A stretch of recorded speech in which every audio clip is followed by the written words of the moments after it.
Hello, I'm back. I miss reciting poems, so I'm just gonna do it here, but make it a bit more interesting because I'm also practically embarrassing myself right now.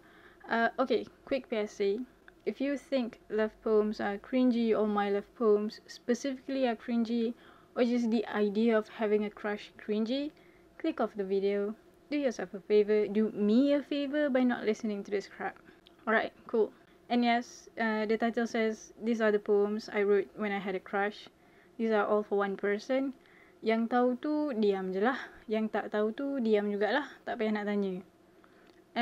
Disclaimer, I've moved on.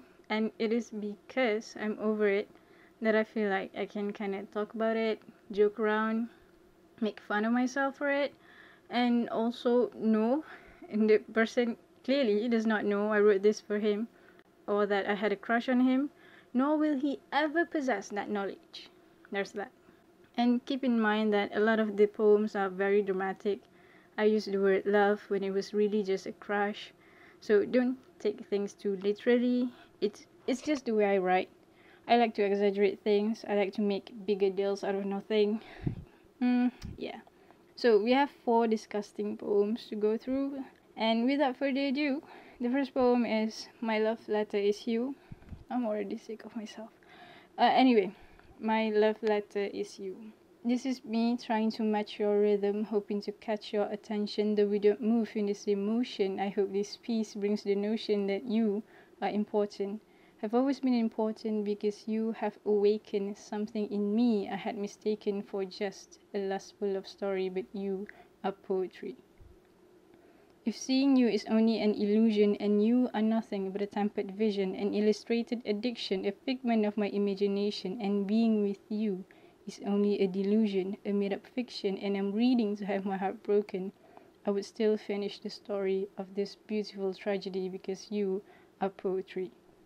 I know I am at my last comma before the story is over, and there's only one more dot before I meet the back cover, but I can't put you down, my lover. I can't put you away, my desire, because baby, you are my favorite poetry.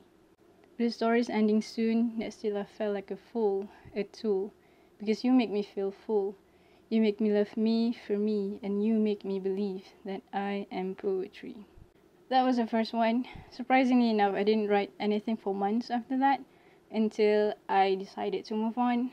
Wah, pantas gitu. Tadi awal-awal suka kan, ni dah nak move on. So yeah, the title for this one is actually a reference to the title of the first poem. So yeah, this is my last letter to you. Goodbyes come in different forms, but one that hurts the most is the one that's not sad at all. I demanded an ending to something that never had a beginning, and what I got is the end of the conversation for my own personal closure. I know I didn't mean this to happen, and I know you've no clue what the fuck is going on. But that's okay. The fault is only of my own. I'm moving on now. Maybe I'll see you later. Hopefully by then, I'm no longer your prisoner. Again, that's funny, because you have absolutely no idea. Well, let's wrap it up. Nothing else to see here. So, there's that. And then I took the time to understand what really happened, why I felt the way I did, and I realized that it wasn't really him that I liked. It was the idea of him that I got myself into. Because really, realistically, there was nothing else there. We didn't have a connection. There was just nothing between us. I mean, I'm sure he's a good guy. It's not gonna work. So yeah, because of that, here comes the last 2 poems. Both of them are entitled Just Couldn't Be Asked. Here's the third one. I was looking in the wrong direction, not at you, but at your reflection. Mere manifestation of my imagination, finally you became a work of fiction.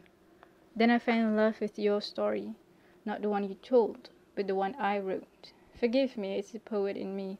I got attached to some lousy quote.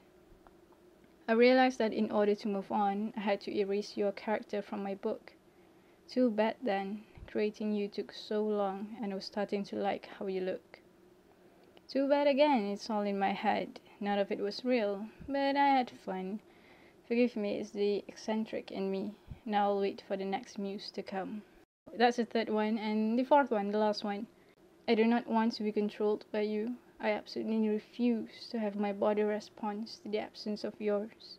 to have my heart beats twice its speed, to have my blood rushes underneath my skin, to paint, to color, to taint my cheeks with the slightest tint of pink at the mere mention of your name.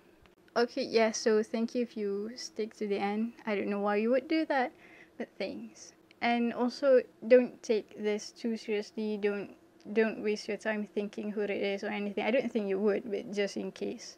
I just wanted to recite these poems because I really like them, despite why I wrote them. I like them for the way it was meant to be read out loud. That was how I basically imagined the poems when I wrote them. And I just wanted to share it with you guys. Thanks. Bye.